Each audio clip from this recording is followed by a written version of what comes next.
ಒಂದು ವಿಡಿಯೋ ಬಂದ್ಬಿಟ್ಟು ನಮ್ಮದು ಮೋಸ್ಟ್ ಕಾಮನ್ ಕ್ವೆಶ್ಚನ್ಸ್ ಏನು ನಮಗೆ ಪೇಷಂಟ್ಸ್ ಆಗಿರಲಿ ಜನರಲ್ ಪಬ್ಲಿಕ್ ಆಗಿರಲಿ most common cancer related questions ಏನಾಗಿರುತ್ತೆ ಅಂತ ಅದ್ರ ಬಗ್ಗೆ ಒಂಚೂರು ಮಾಹಿತಿ ನೀಡೋದು. ಸೊ ಫಸ್ಟ್ ಬಂದ್ಬಿಟ್ಟು ಎಲ್ಲರೂ ಕೇಳೋದು ಏನಂದರೆ ಈ ಕ್ಯಾನ್ಸರ್ ಯಾರಿಗೆ ಬರುತ್ತೆ, ಏನಕ್ಕೆ ಬರುತ್ತೆ ಅನ್ನೋದು. ಸೊ ಯಾರಿಗೆ ಬರುತ್ತೆ ಅಂತ ಹೇಳಿದರೆ ಒಂದು ನಮಗೆ ಪ್ರಿಡಿಕ್ಟ್ ಮಾಡೋದಕ್ಕಾಗಲ್ಲ. ಕೆಲವೊಂದು ರಿಸ್ಕ್ ಫ್ಯಾಕ್ಟರ್ಸ್ ಅನ್ನೋದು ಇರುತ್ತೆ. ಅದರಲ್ಲಿ ಒಂದು 10% ಜನರಲ್ ಬಂದ್ಬಿಟ್ಟು ಜೆನೆಟಿಕ್ ರಿಸ್ಕ್ಸ್ ಆಗಿರ್ಬೋದು. ಬಟ್ ಅದು ಬಂದು it is in a very ಬೇರ್ ಮಿನಿಮಮ್ ಪರ್ಸೆಂಟೇಜಲ್ಲಿ. ಸೊ ಈ ಜೆನೆಟಿಕ್ ರಿಸ್ಕ್ಸು ಮೇನ್ಲಿ ಬಂದ್ಬಿಟ್ಟು ಸ್ತನದ ಕ್ಯಾನ್ಸರು ಇಲ್ಲ ಗರ್ಭಕೋಶದ ಕ್ಯಾನ್ಸರ್ ಆಗಿರ್ಬೋದು ಆ್ಯಂಡ್ ಕೆಲವೊಂದು ಬ್ಲಡ್ ಕ್ಯಾನ್ಸರ್ಸು ಈ ಥರದ್ದು ಒಂದಿಷ್ಟು ಕ್ಯಾನ್ಸರ್ ಟೈಪ್ಸ್ಗೆ ಜೆನೆಟಿಕ್ ರಿಸ್ಕ್ ಇರುತ್ತೆ. ಸೊ ಅವರಲ್ಲಿ ಈ ಜೆನೆಟಿಕ್ ರಿಸ್ಕ್ ಇರೋರಿಗೆ ಅಂದರೆ ಅವರು ಫಸ್ಟ್ ಡಿಗ್ರಿ ರಿಲೇಟಿವ್ಸು ಇಲ್ಲ ಅವ್ರ ತಾಯಂದರು ಸಿಬ್ಲಿಂಗ್ಸು ಇವ್ರಿಗೆ ಯಾರಿಗಾದ್ರೂ ಕ್ಯಾನ್ಸರ್ ಇದ್ದಿದ್ದರೆ ಅವರಲ್ಲಿ ಆ ಒಂದು ರಿಸ್ಕ್ ಏನಿದೆ ಕ್ಯಾನ್ಸರ್ ಬರುವಂಥದ್ದು ಜನರಲ್ ಪಬ್ಲಿಕ್ ಕಂಪೇರ್ ಮಾಡಿದರೆ ಜಾಸ್ತಿ ಆಗಿರುತ್ತೆ. ಸೊ ಇದು ಬಂದ್ಬಿಟ್ಟು ಒಂದು ಜೆನೆಟಿಕ್ ರಿಸ್ಕ್. ಅದಲ್ಲದೆ ಲೈಫ್ ಸ್ಟೈಲ್ ರಿಸ್ಕ್ಸ್ ಅಂತ ಹೇಳ್ತೀವಿ. ಲೈಫ್ ಸ್ಟೈಲ್ ರಿಸ್ಕ್ಸ್ ಬಂದ್ಬಿಟ್ಟು ನೀವು ಕೆಲಸ ಮಾಡ್ತಾ ಇರೋವಂಥ ಜಾಗ ಅಲ್ಲೇನಾದರೂ ತುಂಬಾ ಈ ಕಡ್ಡಿ ಪುಡಿ ಇರೋದು ಇಲ್ಲ ಸ್ಮೋಕ್ ಜಾಸ್ತಿ ಇರೋದು ಸ್ಟ್ರೆಸ್ ರಿಲೇಟೆಡು ಈ ಥರದ್ದು ಏನಾದರೂ ಇದ್ದರೆ ಅದು ಒಂದಿಷ್ಟು ಲೈಫ್ ಸ್ಟೈಲ್ ಫ್ಯಾಕ್ಟರ್ಸ್ ಅಂತ ಹೇಳ್ತೀವಿ. ಆ್ಯಂಡ್ ಅದಲ್ಲದೆ ತೀರಾ ಒಬೆಸಿಟಿ ಮತ್ತು ಬೇರೆ ಹಲವಾರು ಡಿಸೀಸಸ್ಸು ಇಲ್ಲ ವೈರಲ್ ಇನ್ಫೆಕ್ಷನ್ಸು ಈ ಥರದ್ದು ಏನಾದರೂ ರಿಲೇಟೆಡ್ ಇದ್ದರೆ ಅವರಲ್ಲಿನೂ ಒಂದು ಸ್ವಲ್ಪ ಈ ಒಂದು ಕ್ಯಾನ್ಸರ್ ಬರೋ ಅಂಥ ರಿಸ್ಕ್ ಇರುತ್ತೆ. ಬಟ್ ಜನರಲಿ ಮೆಜಾರಿಟಿ ಒಂದು 80% ಜನರಲಿ ನಾವು ಪ್ರಿಡಿಕ್ಟ್ ಮಾಡೋದು ಇಲ್ಲ ಪಿನ್ ಪಾಯಿಂಟ್ ಮಾಡಿ ಹೇಳಲಿಕ್ಕಾಗಲ್ಲ ಯಾವ ಕಾರಣದಿಂದ ಈ ಕ್ಯಾನ್ಸರ್ ಬರುತ್ತೆ ಇಲ್ಲ ಅವ್ರಿಗೆ ಕ್ಯಾನ್ಸರ್ ಬರ್ಬೋದೇನೋ ಅನ್ನೋದನ್ನು ಪ್ರಿಡಿಕ್ಟ್ ಮಾಡೋದು ಕಷ್ಟ. ಸೊ ಇನ್ನೊಂದು ಬಂದ್ಬಿಟ್ಟು ಈ ಕ್ಯಾನ್ಸರ್ ಯಾವ ಥರ ಸ್ಟಾರ್ಟ್ ಆಗುತ್ತೆ, ಸಡನ್ನಾಗಿ ಬಂತ, ಯಾವಾಗ ಬಂತು ಕ್ಯಾನ್ಸರ್, ಈ ಥರದ್ದೊಂದು ಕ್ವೆಶ್ಚನ್ಸ್ ಕೇಳ್ತಾರೆ ಕಾಮನ್ ಆಗಿ. ಎಷ್ಟು ತಿಂಗಳಾಗಿರ್ಬೋದು, ವರ್ಷಾನುಗಟ್ಟಲೆ ಆಗಿತ್ತಾ ಏನು ಅನ್ನೋದು. ಸೊ ಯೂಶ್ವಲಿ ಕ್ಯಾನ್ಸರ್ ಅನ್ನೋದು ಏನಿದೆ ನಾರ್ಮಲಿ ಒಂದು ಸೆಲ್ ಇಲ್ಲ ಒಂದು ಗ್ರೂಪ್ ಆಫ್ ಸೆಲ್ಸ್ ಬಂದ್ಬಿಟ್ಟು ಅಬ್ನಾರ್ಮಲ್ ಆಗ್ತವೆ, ಅಂದರೆ ಡಿಸ್ಪ್ಲಾಸ್ಟಿಕ್ ಅಂತ ಹೇಳ್ತೀವಿ. ಸೊ ನಾರ್ಮಲ್ ಬಿಹೇವಿಯರ್ ಅಲ್ಲದೆ ಸ್ವಲ್ಪ ಅಗ್ರೆಸಿವ್ ಆಗಿ ಇಲ್ಲ ತುಂಬಾ ಗ್ರೋ ಆಗೋ ಅಂಥ ಒಂದು ಸೆಲ್ ಟೈಪ್ಗೆ ಚೇಂಜ್ ಆಗ್ತಾ ಬರುತ್ತೆ. ಬಟ್ ಇದು it is a gradual process. ಅದು ಬಂದ್ಬಿಟ್ಟು ಇಮಿಡಿಯೇಟ್ ಆಗಲ್ಲ. ನಾನು ಹೇಳ್ದಂಗೆ ಇನ್ನು ಕೆಲವೊಂದು ಕ್ಯಾನ್ಸರ್ಸಲ್ಲಿ it can take many years and ಕೆಲವೊಂದು ಕ್ಯಾನ್ಸರ್ಸಲ್ಲಿ ಫ್ಯೂ ಮಂತ್ಸಲ್ಲಿನೂ ಬರ್ಬೋದು. ಅದು ಬಂದ್ಬಿಟ್ಟು ಒಂದು ಕ್ಯಾನ್ಸರ್ ಬಯಾಲಜಿ ಆಗಿರ್ಬೋದು ಇಲ್ಲ ಆ ಒಂದು ಕ್ಯಾನ್ಸರಿನ ಲಕ್ಷಣ ಅದ್ರ ಮೇಲೆ ಡಿಪೆಂಡ್ ಆಗಿರುತ್ತೆ. ಸೊ ನಾವು ಅದನ್ನು ವಿ ಕೆನಾಟ್ ಟೆಲ್, ಒಂದೊಂದು ಕ್ಯಾನ್ಸರ್ಗೆ ಒಂದೊಂದು ಥರ. ಸೊ ನಾರ್ಮಲಿ ಈ ಒಂದು ಲ್ಯಾಗ್ ಪೀರಿಯಡ್ ಅಂತ ಇರುತ್ತೆ ಒಂದು ಸೆಲ್ ಅಬ್ನಾರ್ಮಲ್ ಆಗೋದಕ್ಕೂ ಆ್ಯಂಡ್ ಟೋಟಲಿ ಕ್ಯಾನ್ಸರಸ್ ಸೆಲ್ ಆಗೋದಕ್ಕೂ there will be a period. So ಆ ಒಂದು ಪೀರಿಯಡ್ ಬಂದ್ಬಿಟ್ಟು it varies from cell to cell and cancer to cancer. So ಈ ಒಂದು ಸ್ಕ್ರೀನಿಂಗ್ ಇಲ್ಲ ಅರ್ಲಿ ಡಿಟೆಕ್ಷನ್ಸು ಈ ಥರದ್ದೆಲ್ಲ ಮಾಡೋದು ಏನಂದರೆ ಏನಾದರೂ ಚಿಕ್ಕ ಈ ಥರ ಕ್ಯಾನ್ಸರ್ದು ಅಣು ಇಲ್ಲ ಚಿಕ್ಕ ಅಂಶ ಕಂಡು ಬಂದರೆ ಅದನ್ನು ಆ ಕೂಡಲೇ ನೀವು ಟ್ರೀಟ್ ಮಾಡಿಸ್ಕೋಬೋದು ಆ್ಯಂಡ್ ಕ್ಯೂರು ಆಗುತ್ತೆ. Because there is a long period ಅದು ಟೋಟಲ್ ಆಗಿ ಕ್ಯಾನ್ಸರಸ್ ಆಗೋಕ್ಕೆ ಇಲ್ಲ ಸ್ಪ್ರೆಡ್ ಆಗೋದಕ್ಕೆ. ಸೊ ಇನ್ನೊಂದು ಕಾಮನ್ ಆಗಿ ಕೇಳೋದು ಏನಂದರೆ ಇವಾಗ ಕ್ಯಾನ್ಸರ್ ಆಗಿರೋ ಜನರ ಜೊತೆ ಬರುವಂಥ ರಿಲೇಟಿವ್ಸು ಅವ್ರ ಬೈಸ್ಟ್ಯಾಂಡರ್ಸ್ ಆಗಿರ್ಬೋದು, ಅವ್ರದ್ದೊಂದು ವೆರಿ ಕಾಮನ್ ಕ್ವೆಶ್ಚನ್ ಬಂದು ಈ ಕ್ಯಾನ್ಸರ್ ಬೇರೆಯವ್ರಿಗೆ ಹರಡುತ್ತಾ, ಇನ್ಫೆಕ್ಷನ್ಸ್ ಥರ ಮನೆಯಲ್ಲಿ ಒಬ್ರಿಗೆ ಬಂದರೆ ಇನ್ನೊಬ್ರಿಗೆ ಬರೋ ಚಾನ್ಸಸ್ ಇರುತ್ತಾ, ಆ್ಯಂಡ್ ಎಸ್ಪೆಷಲಿ ಮಕ್ಕಳು ಯಾರಾದರೂ ಮನೆಯಲ್ಲಿದ್ದರೆ ಅವ್ರಿಗೆ ಈ ಕ್ಯಾನ್ಸರ್ ಏನಾದರೂ ಪ್ರಾಬ್ಲಮ್ ಆಗೋ ಆ ಥರದ್ದು ಏನಾದರೂ ರಿಸ್ಕ್ ಇದೆ ಏನೋ ಅನ್ನೋದು ಕೇಳ್ತಾರೆ. ಸೊ ಕಂಟೇಜಿಯಸ್ ಅಲ್ಲ ಕ್ಯಾನ್ಸರ್ ಅನ್ನೋದು. ಸೊ ಕ್ಯಾನ್ಸರ್ ಬಂದ್ಬಿಟ್ಟು ಒಬ್ಬರಿಂದ ಒಬ್ಬರಿಗೆ ಹರಡಲ್ಲ.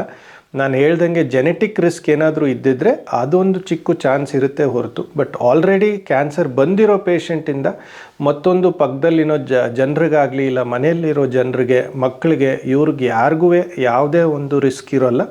So it is absolutely not contagious. Only thing ಬಂದ್ಬಿಟ್ಟು ಜೆನೆಟಿಕ್ ಇನ್ಹೆರಿಟೆನ್ಸ್ ಬರ್ಬೋದು ಒಂದು 5 to 10% ಜನರಲ್ಲಿ, ಬಟ್ ಕಂಟೇಜಿಯಸ್ ಅಂತೂ ಅಲ್ಲ. ಸೊ ಇದು ರಿಪೀಟೆಡ್ ಆಗಿ ಕಾಮನ್ ಆಗಿ ಕೇಳೋ ಅಂಥ ಕ್ವೆಶ್ಚನ್. ತುಂಬ ಜನರಲ್ಲಿ ಈ ಒಂದು ಭಯ ಇದೆ, ಎಸ್ಪೆಷಲಿ ಕ್ಯಾನ್ಸರ್ ಆಲ್ರೆಡಿ ಬಂದಿರೋ ಪೇಷಂಟ್ಸ್ ಮನೆ ತಂದವ್ರಿಗೆ. ಸೊ ಇದನ್ನು ಕ್ಲಿಯರಾಗಿ ವಿ ವಾಂಟ್ ಟು ಕನ್ವೆ, ಅದು ಕಂಟೇಜಿಯಸ್ ಡಿಸೀಸ್ ಅಂತೂ ಅಲ್ಲ. ಸೊ ನೆಕ್ಸ್ಟ್ ಬಂದ್ಬಿಟ್ಟು ಕ್ಯಾನ್ಸರ್ಗೆ ಯಾವುದಾದ್ರೂ ವ್ಯಾಕ್ಸಿನ್ ಇದೆನಾ, ಲೈಕ್ ಈ ಒಂದು ಡಿಸೀಸಸ್ ಆಗಿರ್ಬೋದು ಇಲ್ಲ ಸದ್ಯಕ್ಕೆ ಕೋವಿಡ್ ಬಗ್ಗೆ ಕೇಳ್ತಾನೆ ಇದ್ದೀರಾ, we have all taken vaccine. So ಆ ಥರದ್ದು ಕ್ಯಾನ್ಸರ್ಗೆ ಏನಾದರೂ ವ್ಯಾಕ್ಸಿನ್ ಇದೆಯೇನೋ ಅಂತ ಕೇಳ್ತಾರೆ. ಸೊ ಎಲ್ಲ ಕ್ಯಾನ್ಸರ್ಗೂ ವ್ಯಾಕ್ಸಿನ್ಸ್ ಇಲ್ಲ. But there are few cancers like cervical cancer ಅಂತ ಗರ್ಭಕಂಠದ ಕ್ಯಾನ್ಸರ್ ಏನಿದೆ ಅದನ್ನು ಪ್ರಿವೆಂಟ್ ಮಾಡೋದಕ್ಕೆ ದೇರ್ ಇಸ್ ಅ ವ್ಯಾಕ್ಸಿನ್. ಅದು ತುಂಬಾ ಎಫೆಕ್ಟಿವ್ ವ್ಯಾಕ್ಸಿನ್. ಆ್ಯಂಡ್ ಇದು ಗರ್ಭಕಂಠದ ಕ್ಯಾನ್ಸರ್ ಏನಿದೆ ಇದು ಯೂಶ್ವಲಿ ಒಂದು virus related cancer, HPV virus ಅಂತ ಇದೆ. ಸೊ ಇದು ಬಂದ್ಬಿಟ್ಟು ವೈರಲ್ ರಿಲೇಟೆಡ್ ಕ್ಯಾನ್ಸರ್. ಸೊ ಈ ವ್ಯಾಕ್ಸಿನ್ ಬಂದ್ಬಿಟ್ಟು ಕ್ಯಾನ್ಸರ್ಗಲ್ಲ, it is mainly against that virus. So ಇದು ಎಲ್ಲ ಟೀನೇಜ್ ಗರ್ಲ್ಸ್ಗೆ ಮತ್ತು ಟೀನೇಜ್ ಬಾಯ್ಸ್ಗೆ ನೀವು ಇದನ್ನು ಹಾಕ್ಸ್ಬೋದು. It is a very effective vaccine. And ಇವಾಗ ಅದು ಇಟ್ ಈಸ್ ಅ ಗೈಡ್ಲೈನ್, ಎಲ್ಲರಿಗೂ ಹಾಕಿಸ್ಬೇಕು ಅನ್ನೋ ಒಂದು ಗೈಡ್ಲೈನ್ ಇದೆ ಇವಾಗ. ಆ್ಯಂಡ್ ಇದಲ್ಲದೆ ಹೆಪಟೈಟಿಸ್ಗೆ, ಈ ಲಿವರ್ ಕ್ಯಾನ್ಸರ್ಸ್ಗೆ ಹೆಪಟೈಟಿಸ್ ರಿಲೇಟೆಡ್ ವ್ಯಾಕ್ಸಿನ್ಸು ಬರುತ್ತೆ. ಸೊ ಅದನ್ನು ತೊಗೋಬೋದು. ಸೊ ಅದರಿಂದನೂ ಅಟ್ಲೀಸ್ಟ್ ಈ ಹೆಪಟೈಟಿಸ್ ರಿಲೇಟೆಡ್ ಕ್ಯಾನ್ಸರ್ಸ್ ಬರುವಂಥ ರಿಸ್ಕ್ ಒಂದು ಕಡಿಮೆ ಆಗುತ್ತೆ. ಬೇರೆ ಒಂದಿಷ್ಟು ಹಲವಾರು ಕ್ಯಾನ್ಸರ್ಗಳಿಗೆ ವ್ಯಾಕ್ಸಿನ್ ಸದ್ಯಕ್ಕಿಲ್ಲ, but it is still under development. Maybe depending on the research ಮುಂದಕ್ಕೆ ಏನಾದರೂ ವ್ಯಾಕ್ಸಿನ್ಸ್ ಬಂದರೂ ಬರ್ಬೋದು. ಸೊ ಈ ಕ್ಯಾನ್ಸರ್ ಬಂದಿರೋವಂಥ ಪೇಷಂಟ್ಸನ್ನ ಡಿಟೆಕ್ಟ್ ಮಾಡಿದಾಗ ರಿಲೇಟಿವ್ಸ್ ಎಲ್ಲರೂ ಕೇಳೋದೇನೆಂದರೆ ಯಾವ ಸ್ಟೇಜ್ ಇದೆ, ಎಷ್ಟೊಂದು ಸ್ಟೇಜಸ್ ಇದೆ ಕ್ಯಾನ್ಸರಲ್ಲಿ. ಕೆಲವೊಬ್ಬರು 5ನೇ ಸ್ಟೇಜು 6ನೇ ಸ್ಟೇಜು ಈ ಥರ ಎಲ್ಲ ಕೇಳ್ತಾರೆ. ಕ್ಯಾನ್ಸರ್ಸಲ್ಲಿ ನಾರ್ಮಲಿ ಇರೋದೇ 4 stages. So stage 0 or first stage ಹೇಗೆಂದರೆ, ಆ ಒಂದು ಜಾಗದಲ್ಲಿ ಎಲ್ಲೇ ಆಗಿರ್ಬೋದು, ಯಾವುದೇ ಭಾಗದಲ್ಲಿ ಕ್ಯಾನ್ಸರಿಂದ ಆ ಒಂದು ಲೀಷನ್ ಇಲ್ಲ ಒಂದು ಗಡ್ಡೆ ಥರ ಕಾಣಿಸ್ಕೊಂಡ್ರೆ ಅದೇ ಜಾಗದಲ್ಲಿದ್ದರೆ ಅದು ಆ ಒಂದು ಲಿಮಿಟೆಡ್ ಸ್ಟೇಜ್ ಇಲ್ಲ, ಸ್ಟೇಜ್ 1 ಥರ ಇರುತ್ತೆ. ಸ್ಟೇಜ್ 2 ಅಂದರೆ ಆ ಒಂದು ರೀಜನಲ್ಲಿ ಏನಾದರೂ ಸ್ಪ್ರೆಡ್ ಆಯಿತು ಅಂದರೆ ಅರೌಂಡ್ ಸ್ಟೇಜ್ 2 ಇರುತ್ತೆ. ಒಂದಿಷ್ಟು ಲಿಂಫ್ ನೋಡ್ಸು ಹಾಗೇನಾದರೂ ಅಕ್ಕಪಕ್ಕದಲ್ಲಿ. ನಾರ್ಮಲಿ ಕ್ಯಾನ್ಸರ್ ಸ್ಪ್ರೆಡ್ ಆಗೋದು ಹೇಗೆಂದರೆ ಆ ಒಂದು ರೀಜನಲ್ಲಿ ಫಸ್ಟ್ ಸ್ಪ್ರೆಡ್ ಆಗುತ್ತೆ, ಅದಾದ ನಂತರ ಬೇರೆ ಜಾಗಗಳಿಗೆಲ್ಲ ಸ್ಪ್ರೆಡ್ ಆಗೋದು. ಸೊ ಫಾರ್ ಎಕ್ಸಾಂಪಲ್ ಲಂಗಲ್ಲಿ ಇರೋ ಕ್ಯಾನ್ಸರು ಲಿವರ್ಗೆ ಇಲ್ಲ ಬೋನ್ಗೆ ಸ್ಪ್ರೆಡ್ ಆಯಿತು ಅಂದರೆ ಆ ಒಂದು ಇನ್ಸ್ಟೆನ್ಸಲ್ಲಿ ಅದು ಸ್ಟೇಜ್ 4 ಆಗುತ್ತೆ. ಸೊ ಇರೋದೇ ಅಷ್ಟೊಂದು ಸ್ಟೇಜಸ್. ಆ್ಯಂಡ್ ಜನರಲ್ಲಿ ಇನ್ನೊಂದು ಭಯ ಏನಂದರೆ, ನಾವು ಸ್ಟೇಜ್ 4 ಅಂತ ಹೇಳಿಬಿಟ್ರೇ ತುಂಬ ಗಾಬರಿ ಆಗಿಬಿಟ್ಟು ಇನ್ನೇನು ಮಾಡೋಕ್ಕಾಗಲ್ಲ ಅನ್ನೋ ಒಂದು ಇದರಲ್ಲಿರ್ತಾರೆ. ಸೊ ಆ ಥರ ಏನೂ ಇಲ್ಲ. ಸೊ ಇವಾಗ ಸ್ಟೇಜ್ 4 ಇವಾಗ ಒಂದು ಚಿಕ್ಕ ಲಂಗ್ ಟ್ಯೂಮರ್ ಯಾವುದಾದ್ರೂ ಒಂದು ಬೋನ್ದಲ್ಲಿದ್ರೂ ನಾವು ಅದನ್ನು ಸ್ಟೇಜ್ 4 ಅಂತಲೇ ಕರಿತೀವಿ. ಅದೇ ಇನ್ನೊಂದು ಪೇಷಂಟಲ್ಲಿ ಬೋನು ಲಿವರು ಬೇರೆ ಕಡೆಗೂ ಸ್ಪ್ರೆಡ್ ಆಗಿದ್ರು ಅದು ಸ್ಟೇಜ್ 4 ಆಗಿರುತ್ತೆ. ಬಟ್ ಎರಡೂ ಒಂದೇ ಅಲ್ಲ. ಸೊ ಒಂದೇ ಜಾಗದಲ್ಲಿ ಲಿಮಿಟೆಡ್ ಡಿಸೀಸ್ ಇದ್ದರೆ ಅದನ್ನು ತುಂಬ ಚೆನ್ನಾಗಿ ಕಂಟ್ರೋಲ್ ಮಾಡ್ಬೋದು, ಕ್ಯೂರ್ ಮಾಡ್ಬೋದು. ಬಟ್ ಹಲವಾರು ಜಾಗಗಳಲ್ಲಿ ಸ್ಪ್ರೆಡ್ ಆಗಿತ್ತು ಅಂದರೆ ಆವಾಗ ಪ್ರೋಗ್ನೋಸಿಸ್ ಅದೆಲ್ಲ ಸ್ವಲ್ಪ ಬ್ಯಾಡ್ ಆಗಿರುತ್ತೆ. ಬಟ್ ಸ್ಟೇಜ್ 4 ಅಂದ ಕೂಡಲೇ ಇಟ್ ಡಸಂಟ್ ಮೀನ್ ದಟ್ ಇನ್ನೇನು ಬಿಟ್ಬಿಡಬೇಕು, ಏನು ಮಾಡೋ ಆ ಥರ ಪರಿಸ್ಥಿತಿ ಅಂತೂ ಇರಲ್ಲ ಮೆಜಾರಿಟಿ ಆಫ್ ದ ಕೇಸಸಲ್ಲಿ. ಆ್ಯಂಡ್ ಇರೋ ಒಂದು ಇವಾಗ ನ್ಯೂವರ್ ಮೆಡಿಸಿನ್ಸಲ್ಲೆಲ್ಲ ಅದನ್ನು ಚೆನ್ನಾಗಿ ಕಂಟ್ರೋಲ್ ಮಾಡ್ಕೋಬೋದು. ಸೊ ಇನ್ನೊಂದು ಬಂದು ಈ ಕ್ಯಾನ್ಸರ್ದು ಸಿಂಪ್ಟಮ್ಸ್ ಏನು ಅಂದರೆ ಯಾವ ಥರ ಕಂಡುಹಿಡಿಬೋದಾಗಿತ್ತು ಅನ್ನೋ ಒಂದು ಪ್ರಶ್ನೆನ ಎಲ್ಲರೂ ಕೇಳ್ತಾರೆ. ಇವಾಗ ನಾವು ಅವ್ರಿಗೆ ಈ ಥರ ಕ್ಯಾನ್ಸರ್ ಇದೆ ಅಂದ ಕೂಡಲೇ ನಾವು ಯಾವ ಥರ ಅದನ್ನು ಪ್ರಿವೆಂಟ್ ಮಾಡ್ಬೋದಾಗಿತ್ತು, ಅರ್ಲಿಯೆಸ್ಟ್ ಸಿಂಪ್ಟಮ್ಸ್ ಏನು, ಈ ಥರದ ಪ್ರಶ್ನೆಗಳನ್ನು ಎಲ್ಲರೂ ಕೇಳ್ತಾರೆ ಆಲ್ಮೋಸ್ಟ್. ಸೊ ಕಾಮನ್ ಸಿಂಪ್ಟಮ್ಸ್ ಏನಂದರೆ ಮೆಜಾರಿಟಿ ಆಫ್ ದ ಕೇಸಸ್ ಏನಾಗುತ್ತೆ, ಈ ಎಕ್ಸ್ಟರ್ನಲ್ ಆಗಿರೋ ಭಾಗಗಳಲ್ಲಿ ಏನಾದರೂ ಕ್ಯಾನ್ಸರ್ ಕಂಡು ಬಂದರೆ ಬೇಗನೆ ಸಿಂಪ್ಟಮ್ಸ್ ಗೊತ್ತಾಗುತ್ತೆ. ಅದೇ ಒಳಗಡೆ ಎಲ್ಲಾದರೂ ಕ್ಯಾನ್ಸರ್ ಇತ್ತು, ಲೈಕ್ ಫಾರ್ ಎಕ್ಸಾಂಪಲ್ ಈ ಗರ್ಭಕೋಶದಲ್ಲಿ ಇಲ್ಲ ಲಿವರಲ್ಲಿ ಈ ಥರದ ಜಾಗಗಳಲ್ಲಿ ಕ್ಯಾನ್ಸರ್ ಬಂದರೆ ಅದು ಯೂಶ್ವಲಿ ಕಂಡು ಬರಲ್ಲ, ಬಿಕಾಸ್ ಅದರದ್ದು ಏನೂ ಅರ್ಲಿ ಸಿಂಪ್ಟಮ್ಸ್ ಇರಲ್ಲ. ಸೊ ಅರ್ಲಿಯೆಸ್ಟ್ ಸಿಂಪ್ಟಮ್ಸ್ ಬಂದ್ಬಿಟ್ಟು ಈ ಓರಲ್ ಕ್ಯಾನ್ಸರ್ಸ್ ಆಗಿರ್ಬೋದು, ಎಸ್ಪೆಷಲಿ ಸ್ಮೋಕಿಂಗು, ತಂಬಾಕು ಈ ಥರ ಚ್ಯೂ ಮಾಡೋರು ಇಲ್ಲ ಆ ಹ್ಯಾಬಿಟ್ಸ್ ಇರೋರಲ್ಲಿ ಒಂದು ವೈಟ್ ಇಲ್ಲ ರೆಡ್ಡಿಶ್ ಪ್ಯಾಚಸ್ ಆಗಿ ಕಂಡು ಬರುತ್ತೆ ಬಾಯಿ ಒಳಗಡೆ, ಇಲ್ಲ ಟಂಗ್ ಮೇಲೆ ಒಂದು ಚಿಕ್ಕ ಅಲ್ಸರ್ ಆಗಿರ್ಬೋದು, ಆರ್ ಬ್ರಷ್ ಮಾಡಬೇಕಾದ್ರೆ ಬ್ಲೀಡ್ ಆಗೋದು, ರಿಪೀಟೆಡ್ ಅಲ್ಸರ್ಸ್ ಆಗಿ ಬರೋದು, ಈ ಥರದ್ದೆಲ್ಲ ಕೆಲವೊಂದು ಅರ್ಲಿ ಸಿಂಪ್ಟಮ್ಸ್ ಆಫ್ ಕ್ಯಾನ್ಸರ್ ಅಂತ ಹೇಳ್ಬೋದು. ಈ ಥರ ಏನಾದರೂ ಸಿಂಪ್ಟಮ್ಸ್ ಇದ್ದರೆ ಯಾವಾಗಲೂ ಕ್ಯಾನ್ಸರ್ ಅಂತ ಅಲ್ಲ, but it is one of the early symptoms of cancer. And ಅದಲ್ಲದೆ ಕತ್ತತ್ರ ಏನಾದರೂ ಚಿಕ್ಕ ಗಡ್ಡೆಗಳು ಇಲ್ಲ ಸ್ತನದ ಮೇಲೆ ಏನಾದರೂ ಚಿಕ್ಕ ಗಡ್ಡೆ ಆಗಿರ್ಬೋದು, ಒಂದು ಅಬ್ನಾರ್ಮ್ಯಾಲಿಟಿನೂ ಆಗಿರ್ಬೋದು. ಅಂದರೆ ನೀವೇನಾದರೂ ಸ್ನಾನ ಮಾಡಬೇಕಾದ್ರೆ ಇಲ್ಲ ಅದು ಫೀಲ್ ಮಾಡಿದಾಗ ಏನಾದರೂ ಒಂದು ಅಬ್ನಾರ್ಮ್ಯಾಲಿಟಿ ಇಲ್ಲ ಗಂಟು ಥರ ಆಗಿದ್ರು, that is a early symptom of cancer. And ಏನಾದರೂ nipple discharge which is abnormal, ಇದನ್ನು ಬಂದ್ಬಿಟ್ಟು ಒಂದು ಅರ್ಲಿ ಸಿಂಪ್ಟಮ್. ಅದೇ ಥರ ಯಾವುದಾದ್ರೂ ಸ್ಕಿನ್ ಲೀಷನ್ಸ್ ಆಗಿರ್ಬೋದು, ಇಲ್ಲ ಸ್ಕಿನ್ ಮೇಲೆ ಏನಾದರೂ ಗಡ್ಡೆಗಳು ಇಲ್ಲ ಡಿಸ್ಕಲರೇಷನ್ ಅಂದರೆ ಏನಾದರೂ ಬಣ್ಣ ಚೇಂಜ್ ಆಗೋದು, ಇಲ್ಲ ಮಚ್ಚೆ ಥರ, ಈ ಥರದ್ದೆಲ್ಲ ಒಂದಿಷ್ಟು ಸಿಂಪ್ಟಮ್ಸ್ ಇರುತ್ತೆ. ಆ್ಯಂಡ್ ಬಿಳಿ ಬಟ್ಟೆ ಇಲ್ಲ ಕೆಂಪು ಬಟ್ಟೆ ಹೋಗೋದು ಸ್ತ್ರೀಯರಲ್ಲಿ ವಿಚ್ ಇಸ್ ಅಬ್ನಾರ್ಮಲ್, ನಾರ್ಮಲ್ ಆಗಿ ಅಲ್ಲದೆ ಇಲ್ಲ ಒಂದೇನಾದರೂ ಸ್ಮೆಲ್ ಥರ ಬರುವಂಥ ಒಂದು ಡಿಸ್ಚಾರ್ಜ್ ಆಗಿರ್ಬೋದು, ಇದನ್ನು ಬಂದ್ಬಿಟ್ಟು it is an early symptom.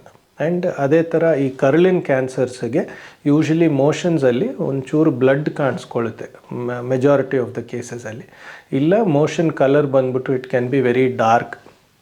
So ಇದೆಲ್ಲ ಬಂದ್ಬಿಟ್ಟು they are all early symptoms. So ಯಾವುದೇ ಒಂದು ಈ ಥರದ ಸಿಮ್ಟಮ್ ಕ್ಯಾನ್ಸರ್ ಅಂತಲ್ಲ, majority of the cases it is unrelated to cancer.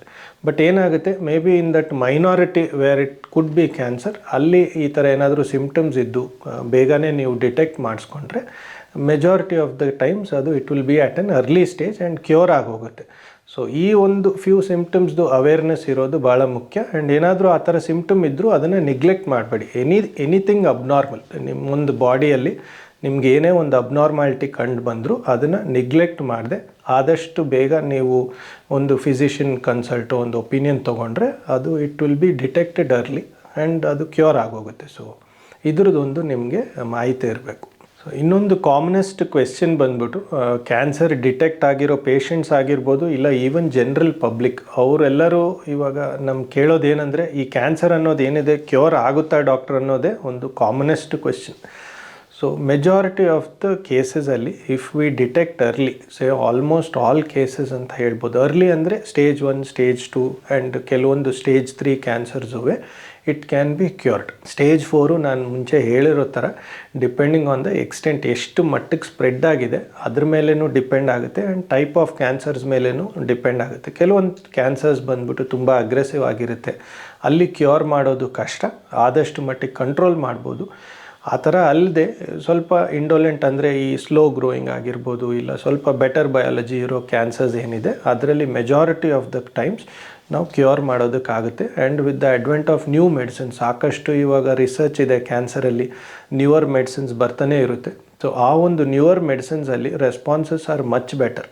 And ಅದಲ್ಲದೆ ಟಾಲರೆನ್ಸು ತುಂಬ ಚೆನ್ನಾಗಿರುತ್ತೆ. ಮುಂಚೆ ಕ್ಯಾನ್ಸರು ಇಲ್ಲ ಕೀಮೊಥೆರಪಿ ಅಂದ್ರೇ ಜನರಿಗೆ ಭಯ, ಇವಾಗಲೂ ಕೀಮೊಥೆರಪಿ ಯೂಸ್ ಮಾಡ್ತೀವಿ, but the type which we use are better. So ಅದರಲ್ಲಿ ಸೈಡ್ ಎಫೆಕ್ಟ್ಸ್ ತುಂಬಾ ಕಡಿಮೆ. ಆ್ಯಂಡ್ ನ್ಯೂವರ್ ಮೆಡಿಸಿನ್ಸ್ ಏನಿದೆ, ಇಮ್ಯುನೊಥೆರಪಿ, ಆ್ಯಂಟಿಬಾಡೀಸು, ಇದರಲ್ಲೆಲ್ಲ ಆದಷ್ಟು ಮಟ್ಟಿಗೆ ಸೈಡ್ ಎಫೆಕ್ಟ್ಸ್ ಏನೂ ಇಲ್ಲ ಆ್ಯಂಡ್ ಟಾಲ್ರೇಟ್ ಮಾಡ್ತಾರೆ ಮೆಜಾರಿಟಿ. ಸೊ ಆದ್ದರಿಂದ ಕ್ಯಾನ್ಸರ್ದು ಈ ಒಂದು ಇವಾಗ ಓವರಾಲ್ ಲುಕ್ಔಟ್ ಏನಿದೆ ಟ್ರೀಟ್ಮೆಂಟ್ ಬಗ್ಗೆ, ಮೋಸ್ಟ್ ಪೇಷಂಟ್ಸಲ್ಲಿ ಚೆನ್ನಾಗಿ ಆಗ್ತಾರೆ, ತೊಂದರೆ ಏನೂ ಇರಲ್ಲ.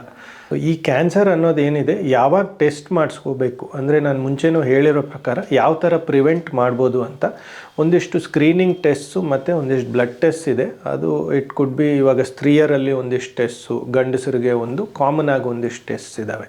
ಸೊ ಸ್ತ್ರೀಯರಲ್ಲಿ ಬಂದ್ಬಿಟ್ಟು ಮ್ಯಾಮೋಗ್ರಾಮು ಮತ್ತು ಪ್ಯಾಪ್ಸ್ಮಿಯರ್ ಏನಿದೆ ಸರ್ವೈಕಲ್ ಕ್ಯಾನ್ಸರ್ಸ್ಗೆ, ಇದನ್ನೊಂದು ಕಾಮನ್ ಆಗಿ ಮಾಡಿಸ್ಬೇಕು. ಆ್ಯಂಡ್ ಒಂದು ಬ್ಲಡ್ ಟೆಸ್ಟ್ ಇದೆ. ಇದೆಲ್ಲ ಗೈಡ್ಲೈನ್ಸು ನೀವು ನಿಮ್ಮ ಡಾಕ್ಟ್ರನ್ನ ಮೀಟ್ ಮಾಡಿದರೆ ಯಾವ ಏಜ್ಗೆ ಯಾವ ಥರದ್ದು ಸ್ಕ್ರೀನಿಂಗ್ ಮಾಡಬೇಕು ಅಂತ ಅವರು ಕ್ಲಿಯರಾಗಿ ಹೇಳ್ತಾರೆ. ಬಟ್ ತಪ್ಪದೇ ಕೇಳಿ, whenever you go for a checkup, ಈ ಕ್ಯಾನ್ಸರ್ ಸ್ಕ್ರೀನಿಂಗ್ ಏನಿದೆ ಅದನ್ನು ಯಾವ ಟೈಮಿಗೆ ಮಾಡಿಸ್ಬೇಕು, ಹೇಗೆ ಮಾಡಿಸ್ಬೇಕು ಅನ್ನೋದನ್ನು ನೀವು ಕೇಳಿ. ಆ್ಯಂಡ್ ಸಿಮಿಲರ್ಲಿ ಈ ಕೋಲನ್ ಕ್ಯಾನ್ಸರ್ಸ್ ಇಲ್ಲ ಈ ಕರುಳಿನ ಕ್ಯಾನ್ಸರ್ಸ್ಗೂ there are few screening test. And ಅದೇ ರೀತಿಯಲ್ಲಿ ಪ್ರಾಸ್ಟೇಟ್ ಕ್ಯಾನ್ಸರ್ಸ್ಗೆ and lung cancer, especially smokers ಮತ್ತು ಟೊಬ್ಯಾಕೊ ಹ್ಯಾಬಿಟ್ಸ್ ಇರೋರಿಗೆ, ಇವ್ರಿಗೆಲ್ಲರಿಗೂ ದೇರ್ ಆರ್ ಸ್ಕ್ರೀನಿಂಗ್ ಮೆಥಡ್ಸು. ನಾವು ಟೈಮ್ಲಿ ಆಗಿ ಏಜ್ ವೈಸ್ ಅದನ್ನು ನೋಡಿಕೊಂಡು ಮಾಡ್ತೀವಿ.